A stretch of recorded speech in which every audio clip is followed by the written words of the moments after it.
let's talk about it. Have you ever read a Bible verse and just paused like, wait, what? Like when I read Micah chapter 7 verse 5 to 8 and it says, do not trust a friend. A man's enemies are those of his own household. You had me read the scripture just now. And I was like, what does that mean? Am I not supposed to trust my future spouse?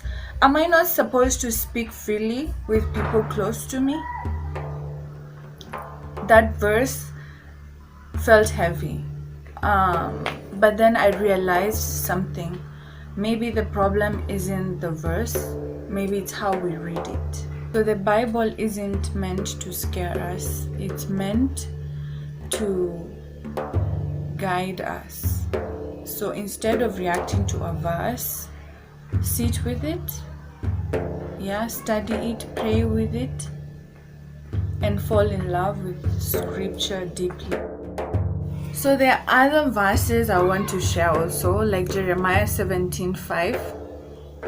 Cursed is the man who trusts in man and makes flesh his strength, whose heart departs from the Lord. Why it's tricky? It sounds like don't trust anyone, right? Okay, the context. Jeremiah warned Israel for trusting political alliances rather than God. Now the teaching point, trust people relationally, but anchor your ultimate security in God. There is also this verse, Luke 14:26. If anyone comes to me and does not hate his father and mother, wife and children, brothers and sisters, yes, even life itself, he cannot be my disciple. Why it's shocking, sounds extreme. It's the context here. Jesus uses hyperbole to stress that following him must take priority. So now the teaching point here, God calls us to prioritize him above all, not to literally hate family. Now there's also this verse, Ecclesiastes 1:2. Vanity of vanities, all is vanity. Why it's heavy? Sounds depressing. Now the context here is Solomon reflects on life without God. All effort feels empty. Now the teaching point here is life without God feels empty. With God, life has purpose. Matthew chapter 10 verse 34 to 36. Do not think I come to bring peace on the earth.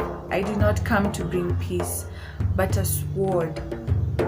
For I came to set a man against his father. A man's enemies will be his own household.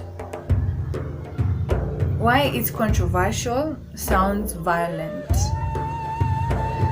The context here is Jesus warns that following him may create conflict even with family. So now the teaching point here, truth can divide when some accept it and some reject it. Psalms 118 verse 8, it is better to trust in the Lord than to put confidence in man. Why it's simple but easy to misapply? It could seem like distrustful isolation. Teaching point, human relationships are important, but God is ultimate. Proverbs 27:6, faithful are the wounds of a friend, but the kisses of an enemy are deceitful. It can feel harsh for friendship advice, but the context here is true friends tell you hard truths. Flattery can hide danger. So now the teaching point here is discernment in relationships matters.